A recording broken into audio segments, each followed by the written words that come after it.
जय हिंद साथियों। मैं डॉक्टर नीरज सिंह अलवर आपके समक्ष उपस्थित। मैं काफ़ी समय से आप लोगों को समझाता आया हूँ कि आप कृपा करके ऐसी कंपनियों में निवेश ना करें जिससे आपको तकलीफ हो और आपकी मेहनत की कमाई डूब जाए।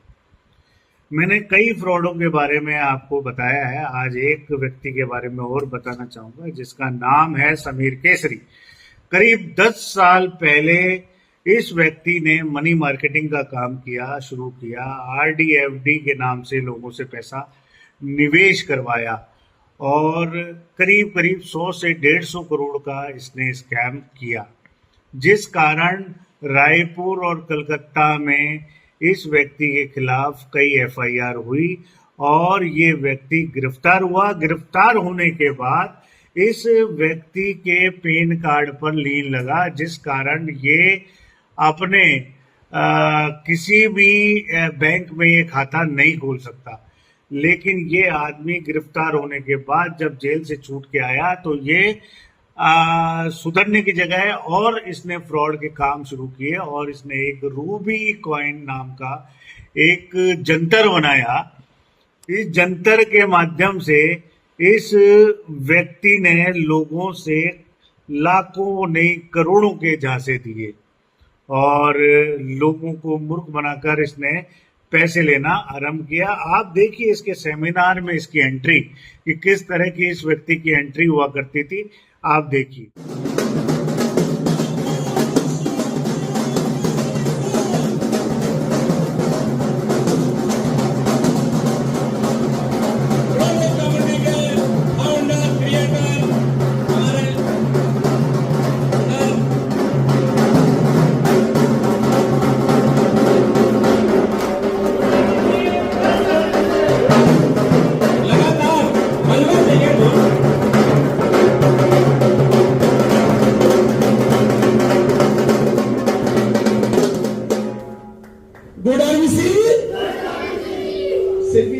राजाओं की भी एंट्री ऐसी नहीं होती जिस तरह की एंट्री इस व्यक्ति की होती।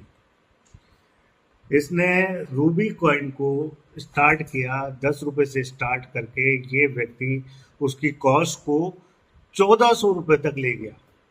तो आप सोचिए कितना बड़ा फ्रॉड किया होगा इस व्यक्ति ने।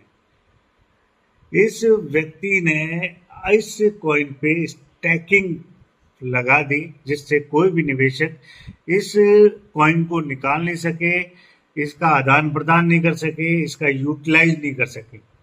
इतना शातिर दिमाग था ये।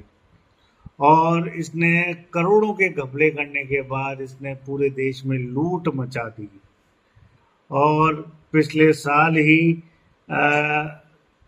लखनऊ पुलिस ने इसको गिरफ्तार किया। ये 20 दिन तक गिरफ्तार रहा और गिरफ्तार होने के बावजूद भी वापस ये आता है जेल से और रूबी कॉइन को ये वापस स्टार्टअप करता है। अब आप ये देखिए, इस व्यक्ति ने अपने नंबर बदल दिए, अपनी पहचान बदलने की कोशिश कर दी, अपना स्थान चेंज कर दिया, अपना एड्रेस चेंज कर दिया, लेकिन चोर तो पकड़ा ही जाएगा।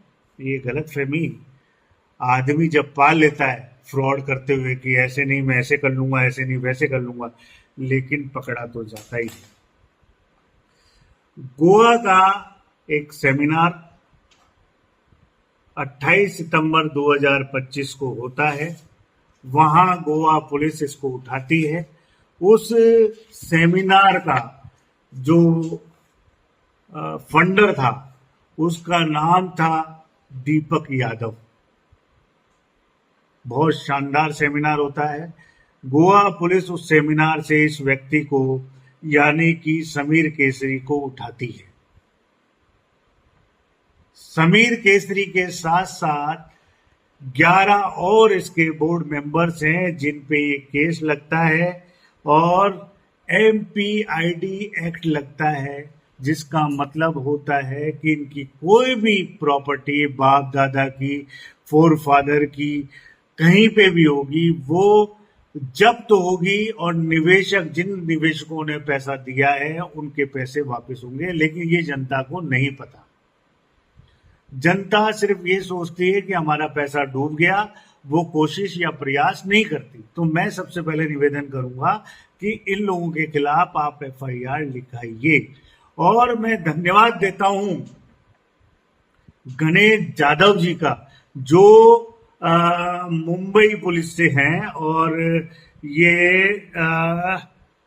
ये मुम्रा पुलिस स्टेशन में थे, और एक एफआईआर जो अतुल जायसवाल ने लिखाई थी उसको संज्ञान में लेते हुए इन्होंने, इस ईमानदार पुलिस अफसर ने, पता नहीं कितने का ऑफर आया होगा इनके पास, और हैंड्स ऑफ इनको कि इन्होंने वो सारे ऑफर ठुकराए और इन्होंने सीधे सीधे समीर केसरी को गोवा से गिरफ्तार किया और महाराष्ट्र जेल में डाला।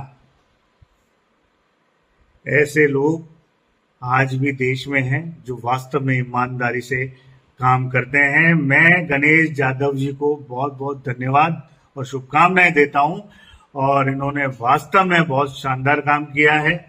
और इस तरह के अधिकारी अगर ईमानदारी से अपना काम करें तो हमारी जो परेशान जनता है उनका पैसा रिफंड हो जाएगा। खैर, बहुत बहुत धन्यवाद। और अब मैं कहना चाहूंगा कि इस काम को जब आगे जो संभाल रही है, इसकी होनहार पत्नी डिंपल सिंह उर्फ एक नाम और है उसका, कमलेश सिंह, डिंपल सिंह, जो भी है नाम है, सारा फंड का लेन देन अब इसकी धर्मपत्नी, जो जिसने अपनी पहली पत्नी को छोड़ के दूसरी पत्नी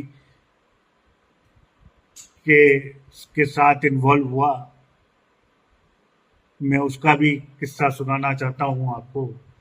आप देखिए, वो डिंपल सिंह अपने आप को पुलिस का थानेदार बताती है। देखो दुर्भाग्य, और लोग मान भी जाते हैं।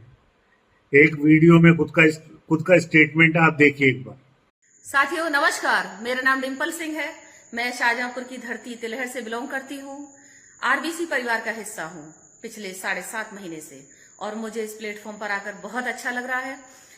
यहाँ आने से पहले मैं पुलिस में थी, दरोगा के पद पे थी, और उसके बाद में मैंने कई जॉब की। मैं टीचर रही हूँ। मैंने देखा आपने थानेदार जी के बयान। माननीय समीर केसरी जी की धर्मपत्नी कमलेश सिंह उर्फ डिंपल सिंह करीब, ये समीर केसरी के कहे अनुसार चल रही है और अपने धर्मपत्नी होने का फर्ज निभा रही है। करीब 500 से 600 करोड़ की सारी जो भी सिचुएशन है वो सब इस डिंपल सिंह को पता है, किससे लेन देन करना है, पैसे कहाँ हैं, किस तरह से ये मैनेज कर रही है। तो मैं तो प्रशासन से निवेदन ही करूंगा कि आप कमलेश सिंह उर्फ डिंपल सिंह को भी गिरफ्तार जल्दी से जल्दी करें। ये छुपती फिर रही हैं। और मैं अप्रिशिएट करता हूं गगनदीप जी को और ये अतुल जायसवाल जी को। गगनदीप जी के तो 70 लाख रुपए और अतुल जायसवाल जी के करीब 27 लाख रुपए निवेश किए गए थे।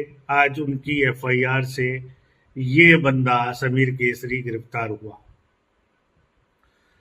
तो एंड ऑफ द स्टोरी ये है कि अगर आपने कोई निवेश डाला है तो उसका वापस लेने का तरीका एकमात्र है, किसी से घबराए नहीं, एकमात्र तरीका है एफआईआर।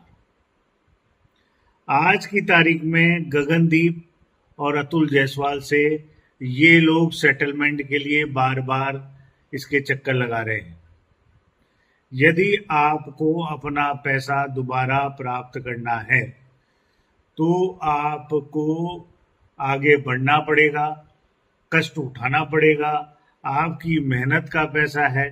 ये पैसा लगाने में तो आसान था, लेकिन इस पैसे को वापस लेने के लिए थोड़ी मशक्कत करनी पड़ेगी आपको। आप जिस भी प्रदेश में हैं, जिस भी डिस्ट्रिक्ट में हैं, जिस भी तहसील में हैं, वहां आप संबंधित थाने में एफआईआर करिए, साइबर में एफआईआर कीजिए। अगर कहीं तकलीफ आती है तो मैं international human rights social justice organisation का प्रेसिडेंट होने के नाते मैं आप लोगों को 100% श्योर करता हूं कि आपको जहां पे भी आपकी एफआईआर नहीं हो रही, मैं वहां मदद करूंगा। मेरे ऑफिस पूरे भारत में जगह जगह पे हैं और मेरे लोग भी आपकी मदद करेंगे। तो मैं लोगों से यही आह्वान करना चाहता हूं कि कृपा करके जाग जाइए और इन जैसे गलत लोगों को, जो इनकी सही जगह है, वहां पहुंचाने में मदद कीजिए। जय हिंद, जय भारत।